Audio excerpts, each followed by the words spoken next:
Boa noite, estamos iniciando a nossa live. Receberemos nessa noite o nosso convidado, Augusto Luiz Rodrigues, presidente do Centro da Memória da Eletricidade do Brasil. E é uma grande honra para nós da Dorsey Rocha recebermos esse personagem, esse executivo que tem uma larguíssima experiência. Vamos aguardar um instante para ver a entrada do Augusto.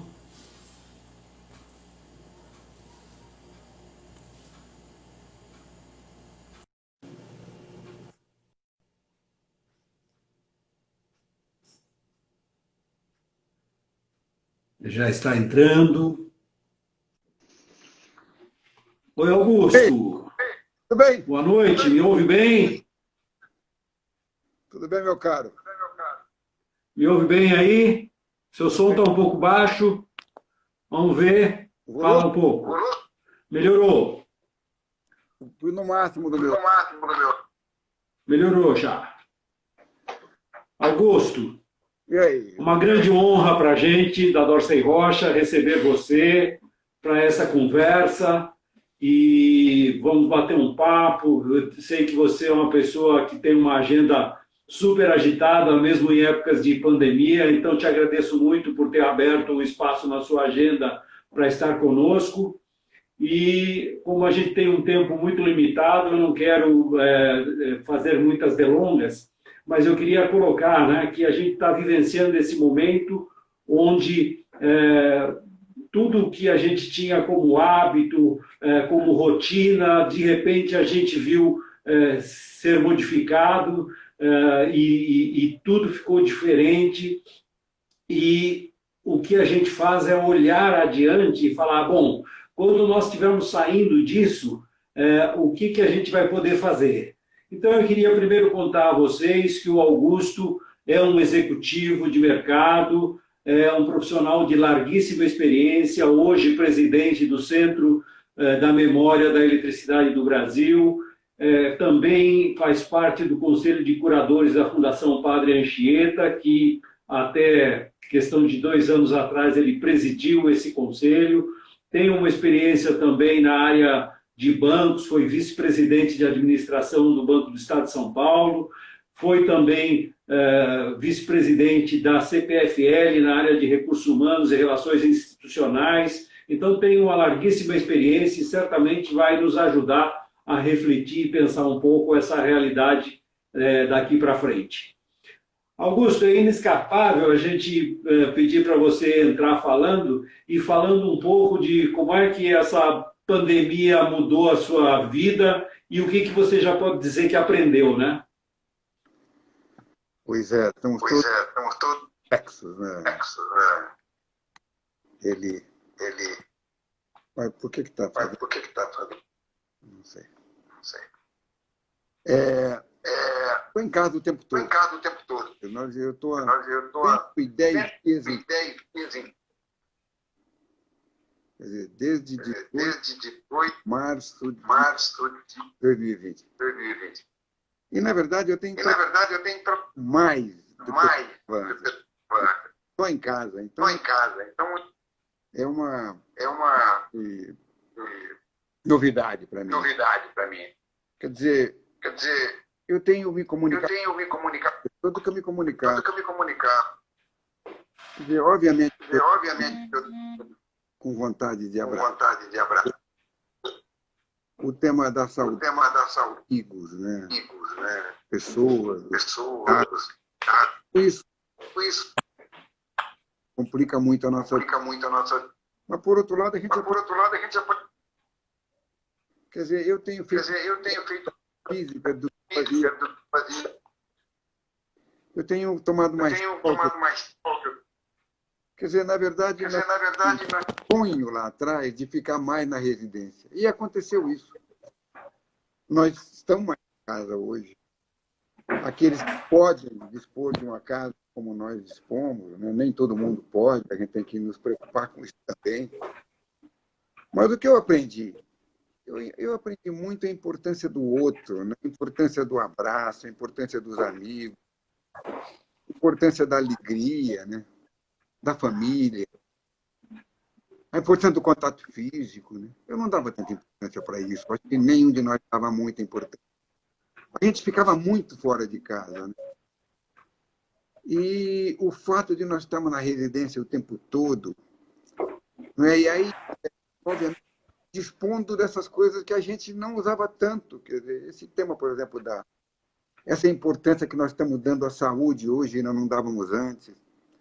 Essa saudade dos botecos, a saudade dos restaurantes, a saudade dos sábados de manhã, essa saudade da, dos espetáculos de música ao ar livre, dos espetáculos de música nos auditórios, né? Tudo isso fez com que a gente... Eu, por exemplo, estou sendo mudado, porque, pô, eu não, muita coisa para o que eu não dava importância, eu estou dando muito mais importância agora. Acho que todos nós, quando voltarmos ao mundo normal, né, se ele ocorrer um dia, nós vamos dar mais importância a essas coisas. Solidariedade, fraternidade, cooperação, né? Isso tudo que a gente deixou de lado um pouco. Legal, muito legal. Eu falo assim, essa coisa que você está falando, né, das coisas que nos pareciam coisas de pouca importância, comezinhas, né? Essa semana eu passei em frente a um boteco que eu costumava ir, e aí o boteco está fechado, e você fala assim, nossa, faz 100 dias que eu não tenho esse prazer, né? E às vezes a gente fazia aquilo como uma coisa quase que automática, sem estar valorizando tanto, e de repente você vê o valor que isso tem, né? Acho essa coisa muito legal. Mas, Augusto, falando um pouco da perspectiva para o Brasil mesmo, né? A gente tem visto aí notícias de Banco Mundial, mesmo o Banco Central do Brasil, etc. e tal, falando numa perspectiva de um encolhimento do PIB, etc. Assim, no seu exercício de pensar o país depois passar esse pico da crise, qual o cenário mais otimista que você consegue pensar para a gente, né? O que você colocaria? Eu creio que lá na frente a gente vai perceber que o coronavírus não trouxe só tragédia, como trouxe, né? Muitos mortos, muitos amigos nossos estão morrendo. E essa coisa de você ficar em casa o tempo todo, etc. Mas trouxe também benefício, né, Eli? Eu acho que lá na frente a gente vai poder ver com mais neutralidade, sabe? Eu acho que nós estávamos, depois, cansados da globalização, dos outros, né, quer dizer, na nossa vida, né? Pega, por exemplo, a Europa, por exemplo, né? É muito interessante ver o quanto os europeus estavam resistindo, né, à entrada dos migrantes, dos imigrantes, né? Como nós aqui também começamos a fazer em relação aos haitianos aqui em Campinas, ou em relação, por exemplo, lá em Roraima, em relação, por exemplo, ao pessoal da Venezuela, venezuelano. Quer dizer, eu acho que essa pandemia recoloca o tema da cooperação, da sensibilidade, solidariedade. Eu li um artigo muito interessante no domingo passado, retrasado, no Estadão, do Eros Graus, falando do amor. É coisa que a gente... Né? Ele redescobrindo o amor. Não é? E, obviamente, essa coisa do abraço mesmo, do contato físico, isso que nós deixamos lá atrás. Porque, na verdade, essa sociedade, depois de 1980, que é a sociedade, né, do contato, né, do relacionamento, né, da gente, da música que é coletiva, não é? Dos museus que estão cheios, tudo isso nós o tempo todo nos contatando com os outros. Né? E isso nós perdemos. Né? E eu acho que a gente, de alguma forma, eu acho que a direita internacional, eu acho que isso aconteceu com o Trump, com a vitória do Trump, a vitória do Brexit, né? O mundo, de alguma forma, redescobriu algumas questões que estavam lá atrás, escondidas. Redescobriu o tema da família, por exemplo. Para o bem, eu acho. Ou o tema da comunidade. Não o tema do nacionalismo, que eu acho ruim, como o Trump está fazendo. Mas o mundo da localidade, da coisa mais local, etc., eu acho muito interessante. E o tema da família, da religião, né? Eu acho que nos últimos 2, 3 anos, 5 anos, nós tivemos esses perdedores da globalização que, de alguma forma, elegeram populistas. Né? E elegeram como? Elegeram nessa linha mesmo, não é? De dar mais importância para a ética, da moral, da família, da religião, etc. Algumas dessas coisas continuarão, mas outras coisas não. Eu acho que esses temas, por exemplo, da importância que nós estamos falando aqui agora, tem que voltar ao tema de coisas que, como nós vimos nesse ano de 2020, vamos pensar nas ondas identitárias, os direitos das mulheres, o direito dos negros, o direito dos índios, o dos homossexuais, ou o tema, por exemplo, do meio ambiente. Isso veio para ficar. E, de alguma forma, nós tínhamos deixado isso de lado esses últimos 5, 6 ou 10 anos. Isso vai ser recuperado. Se há alguma coisa que nos dá otimismo, Eli, é pensar que eu acho que nós vamos ter que fazer de novo esse alinhamento, né? Entre uma busca da liberdade desenfreada que nós entramos, né? Muita liberdade e pouca segurança, né? Como o Bauman nos alertou lá atrás, né? E nós vamos ter que alinhar isso, quer dizer, algumas coisas que nós perdemos, nós deixamos lá atrás, vamos ter que reconsiderar, né? O tema da religião talvez seja um deles, o tema da comunidade, o tema da família, mas eu creio que muita coisa que nós descobrimos lá atrás, o direito das mulheres, por exemplo, veio para ficar.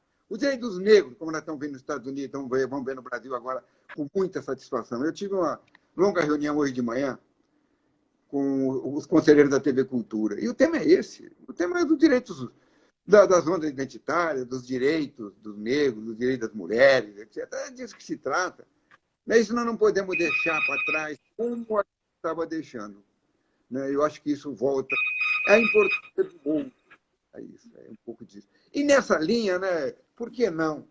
A importância da ciência, a importância das universidades, né, tudo isso volta com muita alegria. Né? Quer dizer, não é a ciência como nós pensávamos lá atrás. A ciência é consequência das controvérsias. Se nós vamos usar um remédio ou outro, há diferenças mesmo. Nós não temos clareza disso. Não temos clareza do que vai matar ou não esse vírus ainda. Né?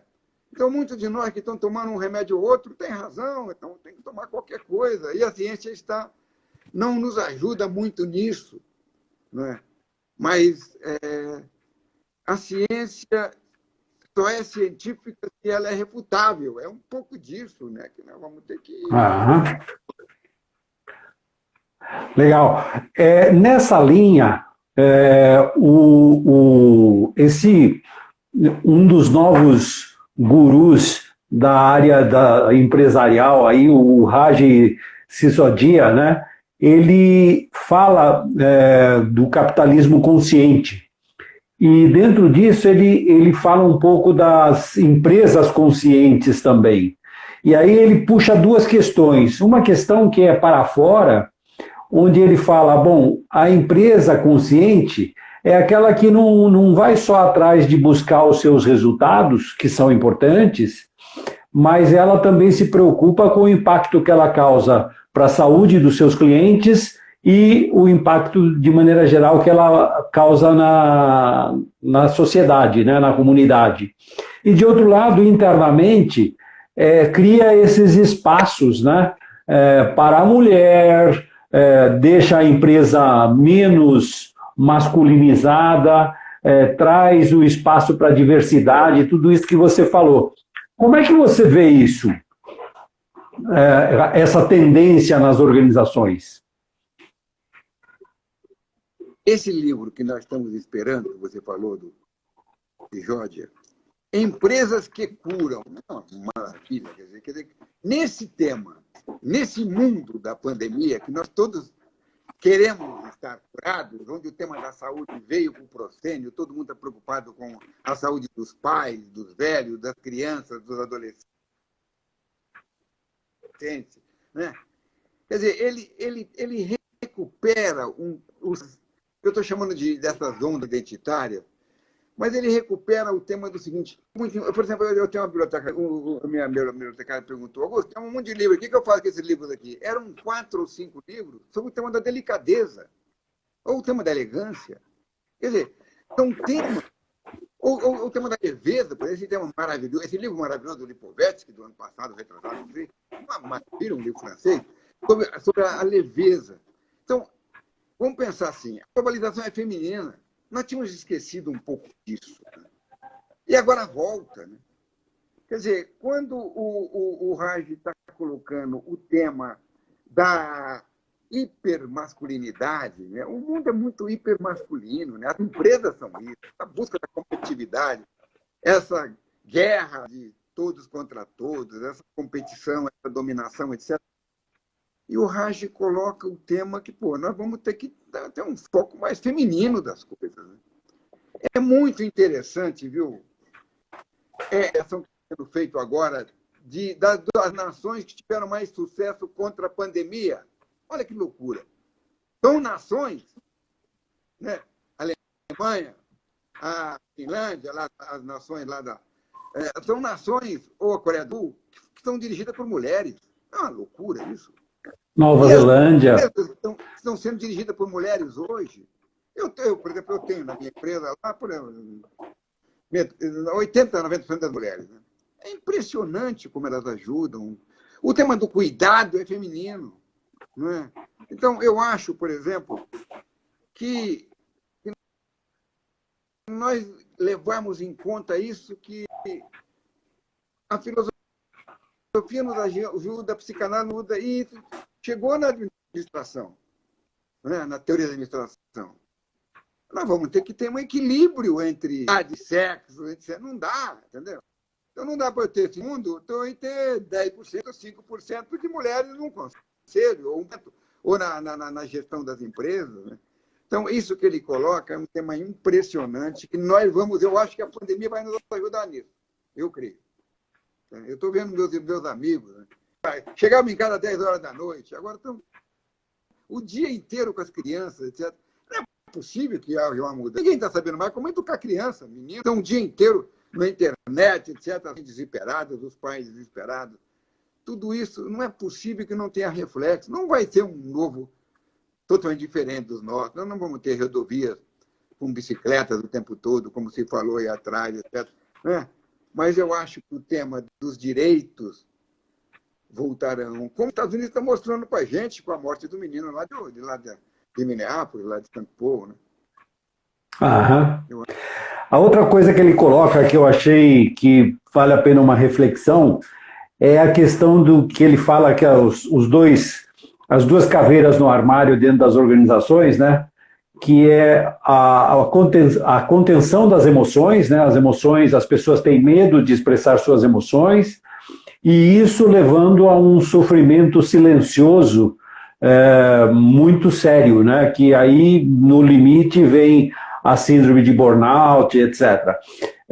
E aí ele fala da importância que tem as lideranças se mostrarem vulneráveis, né? Se mostrarem abertas a dizer dos seus limites, das suas limitações. Você é uma pessoa que sempre defendeu essa linha de pensamento. Como é que você vê isso sendo dito agora por um guru norte-americano, né? É indiano, mas está nos Estados Unidos? Como é que é isso? O que há de novo são as teorias sobre a criatividade. Né? Quer dizer, vamos pensar, por exemplo, nesses sociólogos alemães que estão trabalhando muito com o tema do mundo contemporâneo. Né? Contemporâneo, Bauman, quer dizer, vamos pensar na Covid, no pós-Covid. Né? Creio que todos estamos cansados da aceleração, da velocidade. Não é? De alguma forma, as pessoas vão estar mais centradas, eu imagino. A conversa com meus amigos é impressionante, eu tenho conversado com muita gente, todo mundo está em casa. Né? Eu não tenho clareza se os adolescentes estão fazendo a mesma coisa. Não tenho clareza, por exemplo, se o pessoal do Bradesco Itaú, que eu tenho hoje, eu conversei com eles, eu acho que sim. Eles estão vendo o tema dessa aceleração muito grande, quer dizer, na verdade, é aceleração, crescimento e inovação. Essa é a tríade do mundo contemporâneo, não é? Mas aí, quando você vai estudar isso, tem lá a inovação. Então, as empresas não conseguem sobreviver se não tiver criatividade, se não tiverem criatividade. E o tema da criatividade entra nas empresas muito seriamente. Porque só é criativo quem, de alguma forma, tem possibilidade, permissão para falar dos seus sentimentos. Não é? Então, uma das coisas mais interessantes que estão acontecendo agora é que o estilo gerencial mudou completamente. Não é mais comando e controle. Quer dizer, quem está dirigindo de cima para baixo, não dá mais. Porque não, que se trata? Há que sermos criativos, há que sermos inovadores, e só a criatividade e inovação se tem expressão de sentimento. E expressão de sentimento é isso que o Reich está falando. Na verdade, mostrar suas vulnerabilidades mais. Não dá para ser, como ele fala lá, a Mulher Maravilha, o Super-Homem. Não dá mais como esses executivos, como nós fomos executivos no passado, você foi também. Nós fomos executivos assim. Não dá mais. Né? Seja porque os meninos mudaram, seja porque nós todos mudamos, seja porque as empresas mudaram. Né?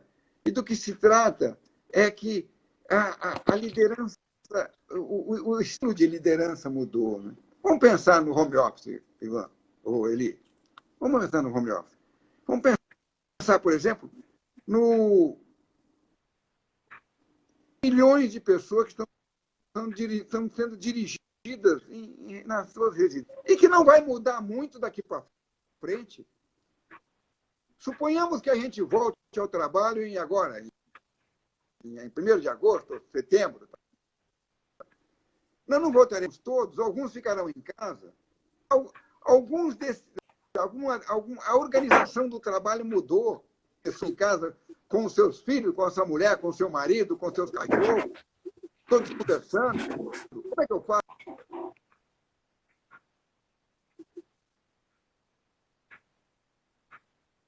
Isso tudo está em questão. Não é? E os filhos que têm porta do escritório, os filhos para fora, e os meninos como é que ficam? Entendeu? Não é. Tudo mudou, né? Então, eu acho. Está travando.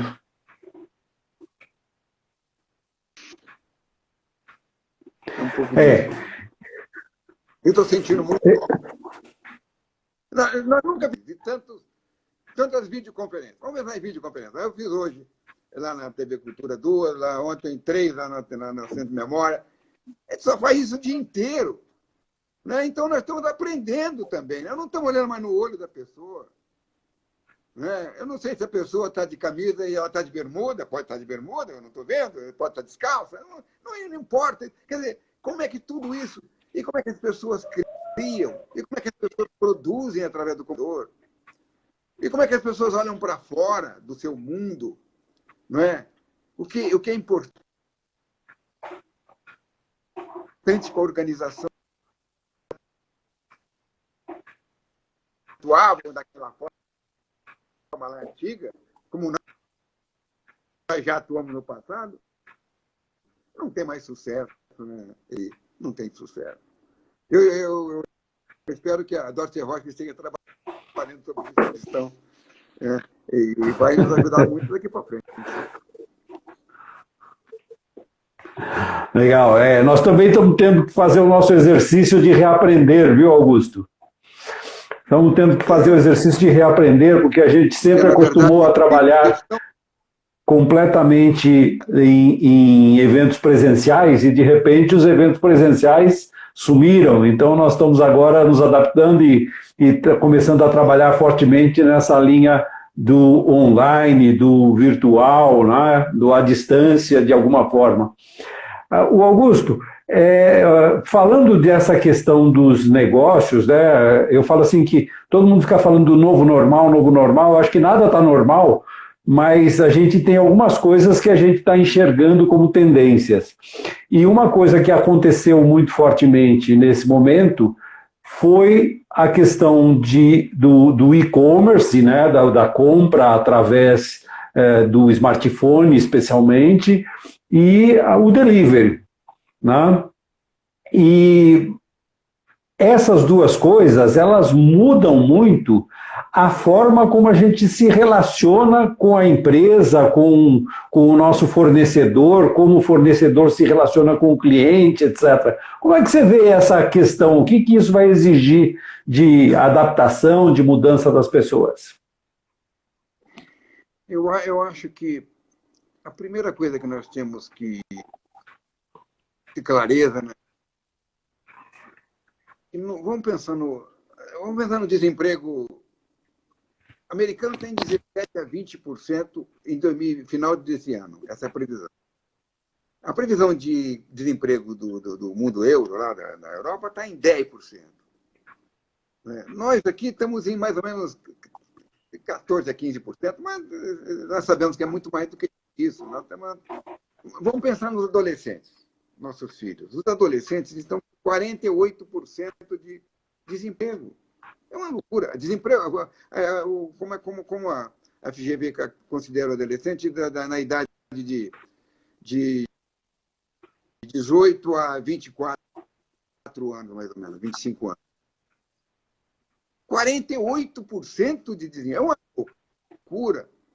Né? Então, nós vamos ter que pensar as milhares de empresas que estão pequenas fechadas. Né? Eu imagino que nem para você. Vamos pensar as ligações que nós temos de manhã. São amigos nossos que criaram empresas e estão fechando as empresas, pequenas e médias empresas. Então, eu acho que isso abre um espaço. O que vai ser daqui para frente? O que acontecerá? Né?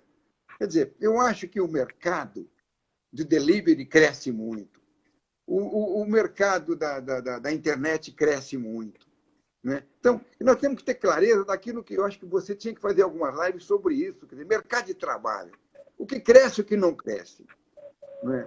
Eu tenho amigos que estão desesperados, porque não conseguiram empréstimo no banco e os R$ 600 esse auxílio emergencial do governo não está sendo suficiente, não é? Embora seja necessário. Não é?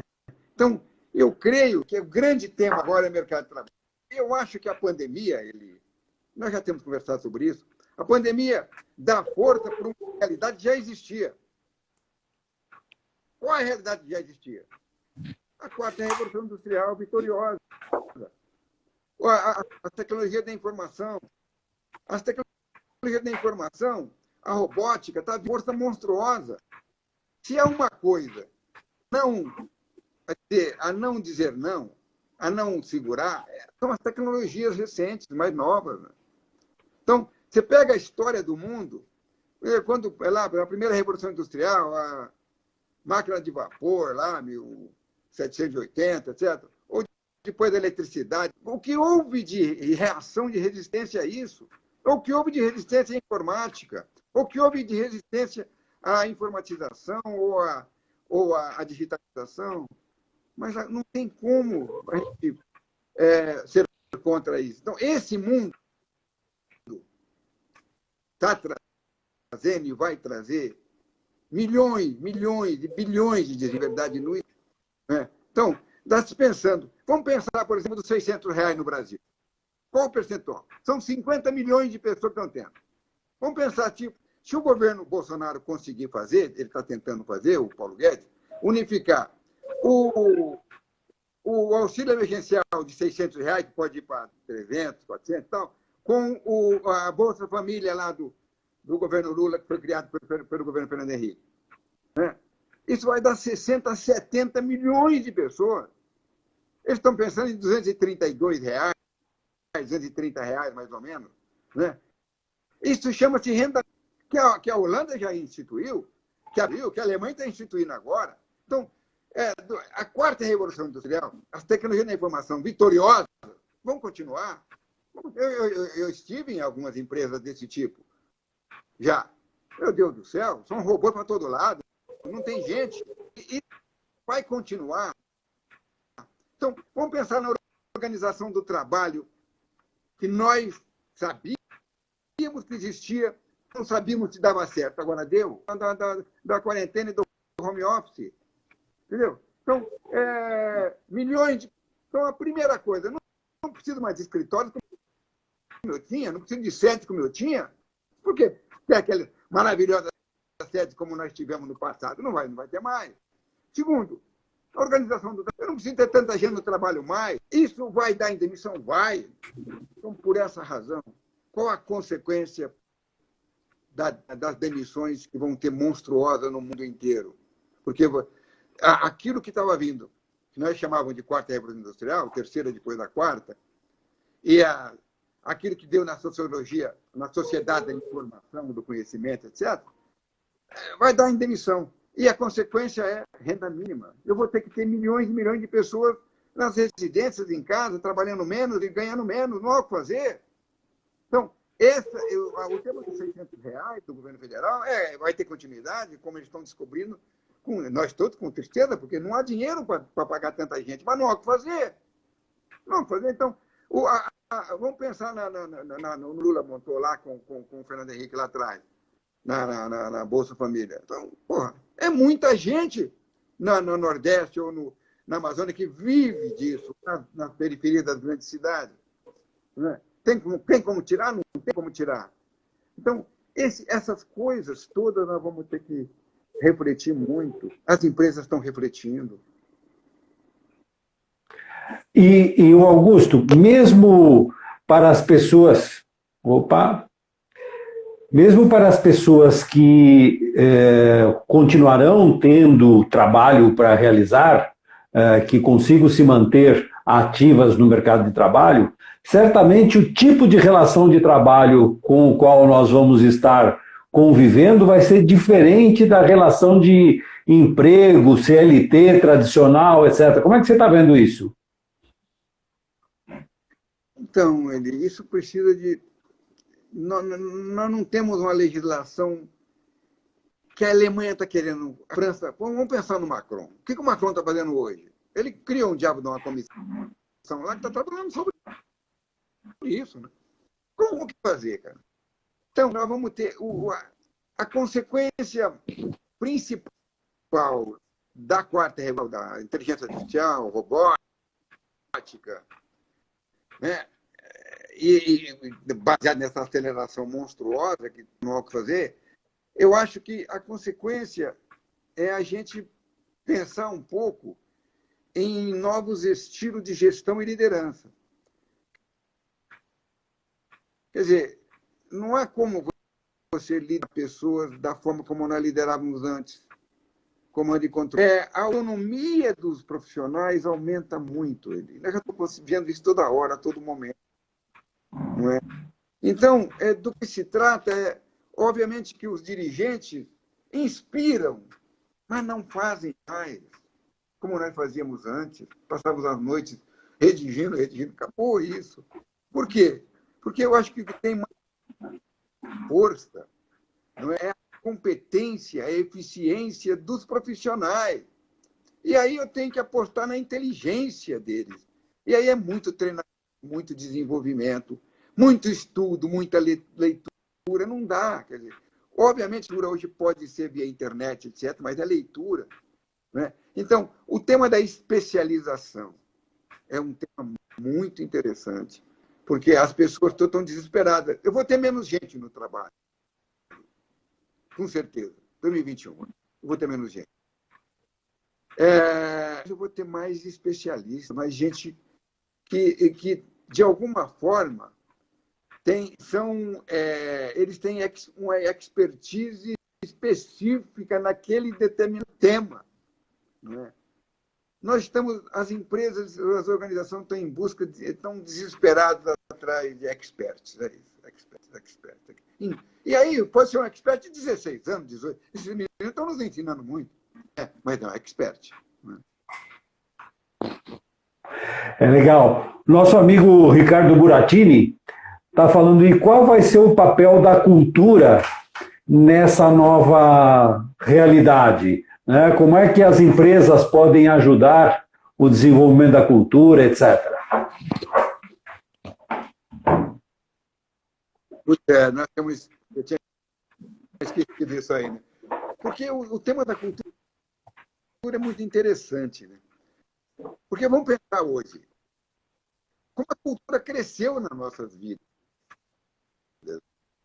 Porque nós estamos desesperados atrás da Netflix, do cinema. Eu nunca ouvi tanta música em casa, mesmo aqui, o dia inteiro, e live o dia inteiro de músicos, né? Eu acho que o tema da cultura é muita força. O Buratino tem razão. E aí, que outro? É um outro tipo de. Os museus vão ter que diferentes. Aquilo que eu tenho muita saudade.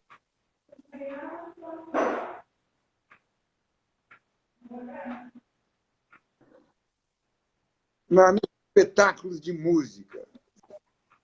Espetáculos de música que nós íamos muito nos finais de semana.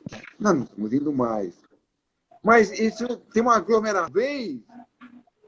Passamos a ter mais nos próximos 2, 3 anos. Eu não pareça. O tema da aglomeração, o tema do contato físico, pode ter chegado de uma forma mais que vai durar mais tempo. Nesse sentido, nós vamos ter que ter outros tipos de contato com a música. Nós estamos criando agora, lá, eu acho que começa amanhã, uma série de lives sobre como a cultura e a arte podem nos ajudar a enfrentar o tema da pandemia, mesmo no pós-Covid. No pós-Covid. Amanhã fala, às 16 horas, do Dome de Melo, sobre a música popular brasileira. Né? E depois vamos ao cinema, teatro, ópera, etc. Quer dizer, eu acho que a cultura cresce muito, porque lá atrás nós somos sujeitos culturais, né? Nós vivemos disso. Não estou falando nem da literatura, que me ajudou muito. Eu estou falando mesmo da música, né? da música erudita, da música popular. Eu estou pensando, meu Deus do céu. Então, como a cultura... Mike, influenciando muito, vai, pelo amor de Deus. Buratino tem razão. Legal. Augusto, você tem uma experiência muito longa no setor elétrico e no Centro da Memória da Eletricidade. Você está lá vinculado, de certa maneira, à Eletrobras, né? A pergunta é assim, como é que o setor elétrico está vivenciando esse momento e qual a preparação do setor elétrico para ajudar a impulsionar a economia no depois?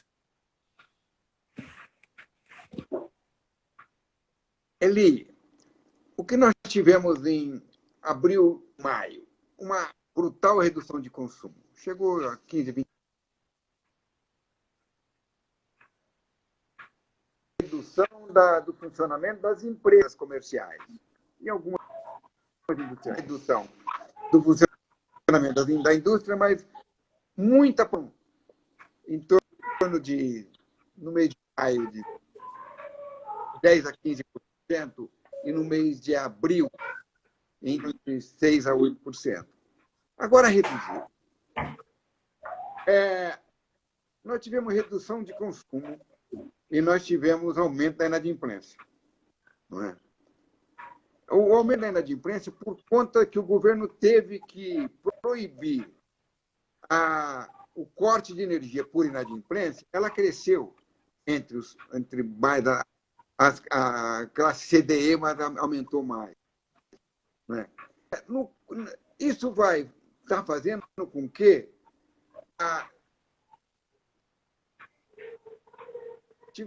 fez com que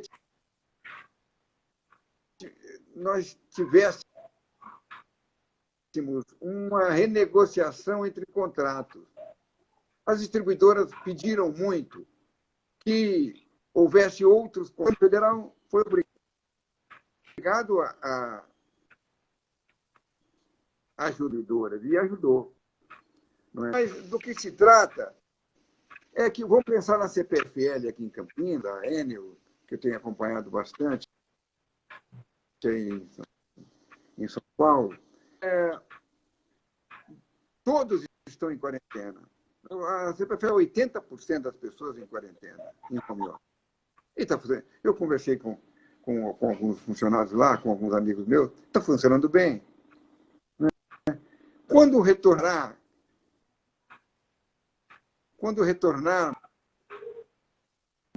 as empresas, as distribuidoras, vamos pensar nas distribuidoras,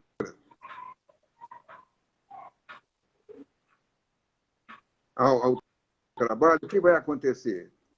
Eu acho que vai ter. Nós vamos ter que. Segundo lugar, nós vamos ter que ter novas formas também dessa epidemia, desse vírus que pode ter, ou de novas pandemias que terá. Quer dizer, que o tema da nova organização do trabalho continuará, mesmo nós vencendo a epidemia ou a pandemia do coronavírus. Nesse sentido, do que se trata é que nós tivemos, ao mesmo tempo em que aconteceu a pandemia, nos Estados Unidos, houve uma brutal redução do preço do petróleo, do barril de petróleo. Né? Então, isso, de alguma forma, colocou um ingrediente novo na competição entre tipos de energia, ou categorias de energia. Nós estamos muito nas energias renováveis, energia eólica, não é? Com o barateamento do petróleo, não é? Você teve, de novo, uma possibilidade, não é? de competição, né? do petróleo, das energias sujas, como nós dizemos aqui, né? Com as energias limpas. Então, do que se trata? Essa é uma grande obscurecência. Quer dizer, como vai ser o futuro? Energia solar e energia eólica está crescendo muito, muito. Continuará esse crescimento? Quem dirige o crescimento da energia, vamos pensar na eólica ou na solar? Na solar, são os chineses que produzem painéis fotovoltaicos muito mais baratos. Não é? Então, tudo isso está em questão, porque as redes de fornecimento vão mudar. Nós não vamos conseguir mais, não vamos querer mais, por exemplo, que só os chineses produzam respiradores. Nós queremos produzir respiradores também, os americanos, os europeus vão produzir respiradores. Da mesma forma, queremos produzir painéis fotovoltaicos, queremos produzir torres de energia eólica, né, como já produzimos aqui. Né? Então, eu acho que isso vai mudar, da indústria de energia, não é? Eu acho que é o tema da rede de riscos. E nisso faremos para fazer com que a energia renovável, energia eólica, solar, suponhamos, por exemplo, que os condomínios, como está acontecendo na Alemanha lá. Cada condomínio tem uma torre de energia, né? Condomínios grandes. Acabou, né? Então, agora, vamos supor, por exemplo, que nós tenhamos isso nas nossas casas, no nosso carro, os carros sejam autônomos, os carros sejam elétricos, tudo isso mudará. Então, na segunda revolução industrial, nós criamos a eletricidade e mudou tudo. Toda a massificação da indústria se deveu à eletricidade. Mas agora, estamos de novo, porque é um outro tipo de eletricidade. Né? No nosso caso, no Brasil, é maravilhoso e fantástico que a maior parte da nossa energia é energia limpa, renovada das hidroelétricas. Não é? Mas surgiu o carro elétrico, surgiu o carro autônomo, que pode reduzir o consumo da energia do carvão ou do petróleo. Né? E aí, por isso, energia solar aumenta. Nós podemos ter, nas nossas residências, como está acontecendo aqui no meu condomínio, deve ter assim, 40 casas, umas 20 já estão com energia eólica. Se isso cresce, né? Cresce, há uma competição entre o produtor de energia solar residencial e a própria empresa que está. Você pode vender para a própria empresa de distribuição, né? Então vai acontecer muito. É uma mudança da relação consumidor e gerador, transmissor, distribuidor de energia, né? Na verdade, o consumidor passa a ser gerador também, né? E aí, o Augusto. O que nós estamos, eu estou falando, eu conversei com ele ontem. O tema do. Porque, na verdade, é o seguinte: nós vamos passar agora, por isso nós passamos atrás 2 ou 3 vezes já. Os nossos pais, nossos avós viveram. Né? Há uma necessidade de adaptação a esse mundo novo que está vindo aí. E quem não se adapta, quem não se adaptar, vai deitar no colo do Estado. É disso que se trata. Então, eu acho que por isso que, no caso lá da Eletrobras, do Centro de Memória, o grande tema nosso é gestão do conhecimento, é atualização. Nós queremos ser uma agência de atualização dos profissionais do setor, principalmente os engenheiros do setor elétrico, que vão ter que se adaptar muito a esse mundo novo da energia que está surgindo aí agora, depois dessa pandemia horrorosa. Né? E com um detalhe que, assim, o ciclo de desenvolvimento, crescimento e obsolescência das novas tecnologias é muito mais curto, né? Então, essa necessidade de atualização, de se manter informado, de fazer realmente a gestão do conhecimento é total, né? Porque qualquer mudança disruptiva deixa você literalmente sem a base, né? Completamente sem a base. Bacana. Mais uma questão que eu queria pegar nessa linha do desenvolvimento que você falou, a importância que tem a escola, né?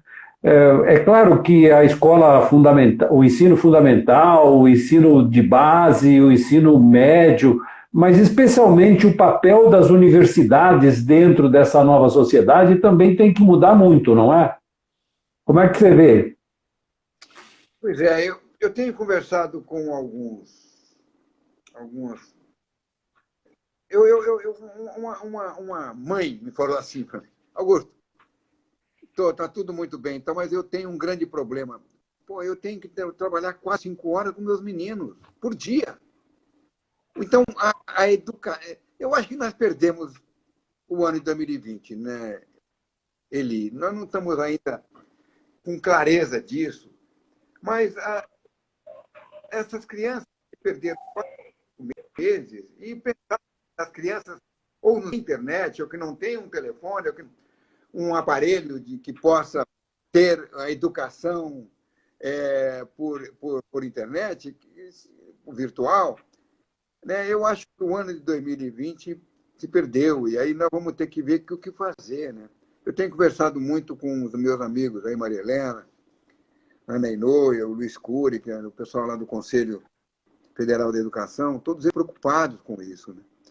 Quer dizer, do que se trata? A educação nunca foi tão importante para a gente. Já tivemos um tempo em que a educação foi... Não, eu acho que... Mas a atualização, né? Essa sede de conhecimento que nós temos, mesmo em casa, o dia inteiro, live de conhecimento.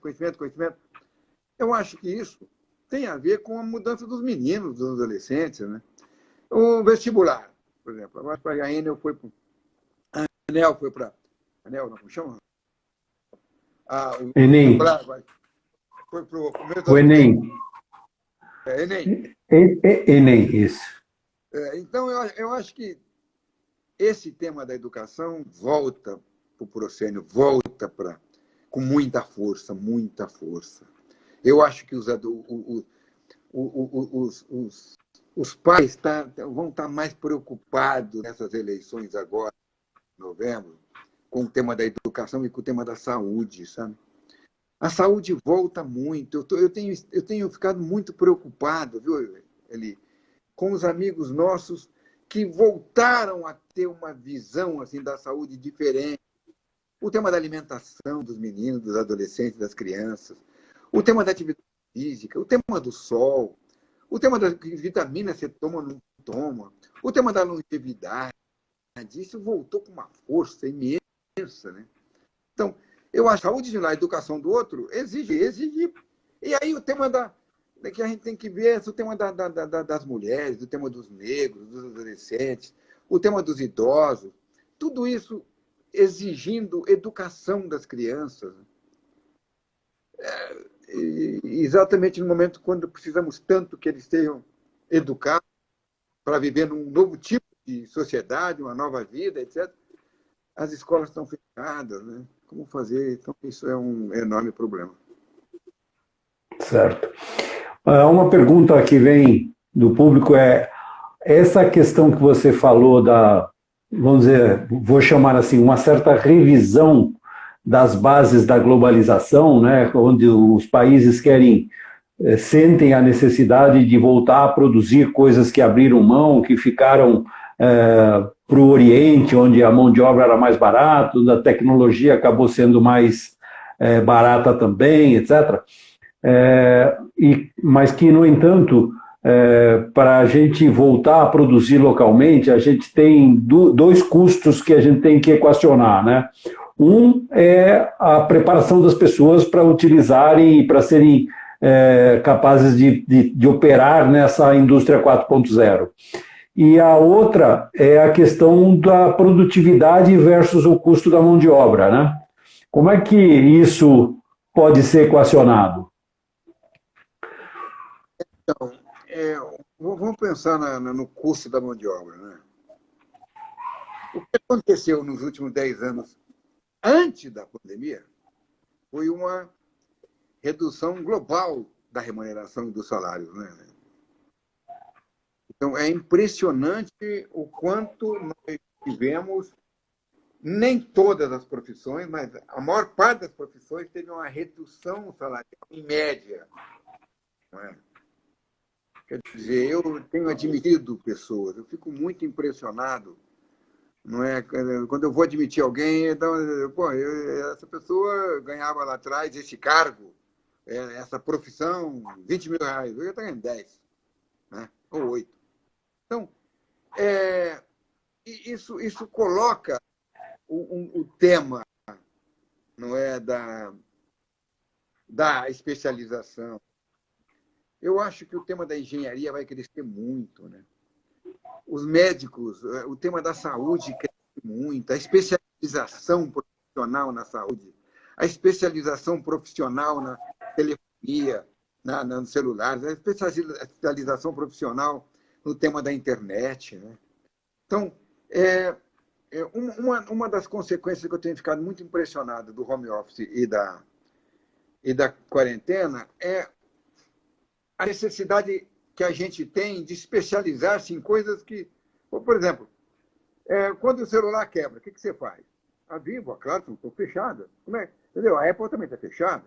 Então, tudo mudou, né? Então, por exemplo, quando você tem, por exemplo, que nem como eu tive aqui em casa, aqui uma caixa d'água a gás quebrou. Entendeu? Então, esse tipo de profissionais de serviços especializados cresce muito, né? Eu acho, Eli, eu estou mais preocupado com uma coisa assim. As empresas, eu fico vendo, vamos pensar na Natura, por exemplo. Ou um banco tal, R$1 bilhão para o tema da pandemia. Vamos pensar na Natura, 800 milhões de dólares, meu Deus do céu. Vamos pensar na loja Luiza, como chama lá? Magazine Luiza. Magazine Luiza. Magalu. Coisa impressionante, que mudança que essas empresas estão fazendo. Então, o tema da reputação volta muito forte, né? Então, contra esses 5, 6 anos, porque, na verdade, é o seguinte, nós vamos pensar, por exemplo, no tema do meio ambiente. O que aconteceu com o meio ambiente? Não é? Por que os empresários estão preocupados, muito mais preocupados com o meio ambiente do que estavam? empresários. Soltaram o manifesto hoje, né? Exato. Então, eu tenho parentes de agroindústria lá em Minas Gerais. Eles estão preocupadíssimos. Por quê?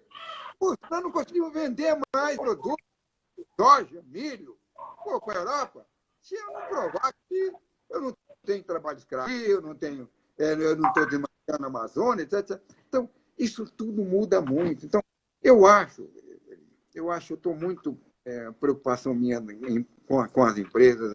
Como é que nós podemos alinhar os valores tradicionais lá de trás, família, basicamente, família, comunidade e religião, com essas ondas identitárias dos novos direitos, nas mulheres que têm que ter mais participação e poder nas empresas, como a Petrobras descobriu com muita alegria agora. E com as novas tecnologias da informação. Então, eu tenho que juntar essas três coisas. Né? Eu tenho valores tradicionais que as empresas, de alguma forma, tinham esquecido. Ou tinham esquecido. Quer dizer, o tema da aceleração.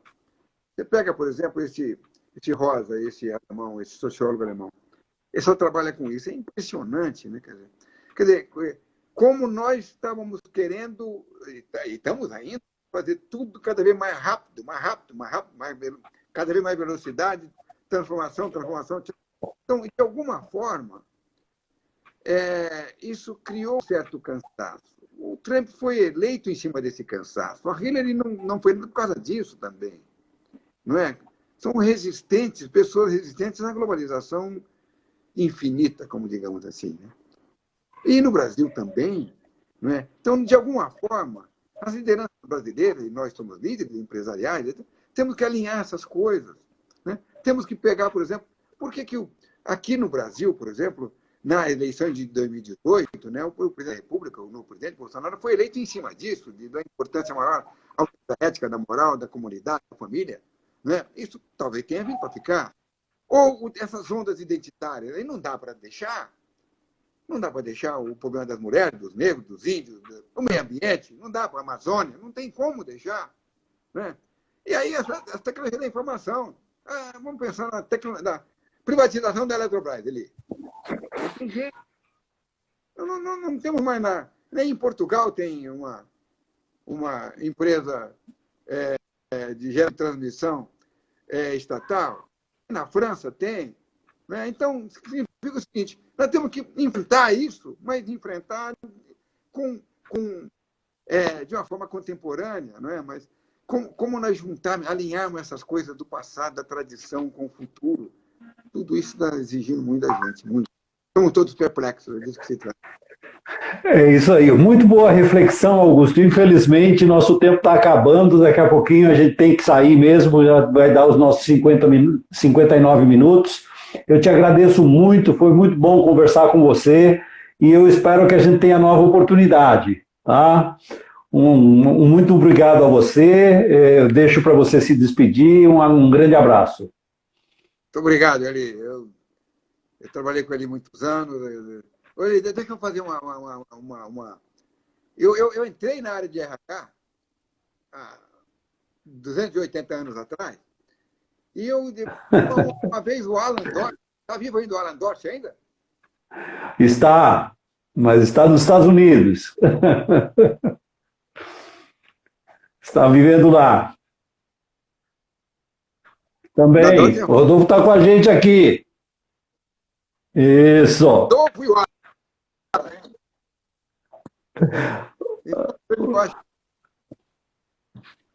Grande abraço para vocês. Abraço, obrigado. Tchau, tchau. Eu ia contar a historinha aqui, eu conto. Vai.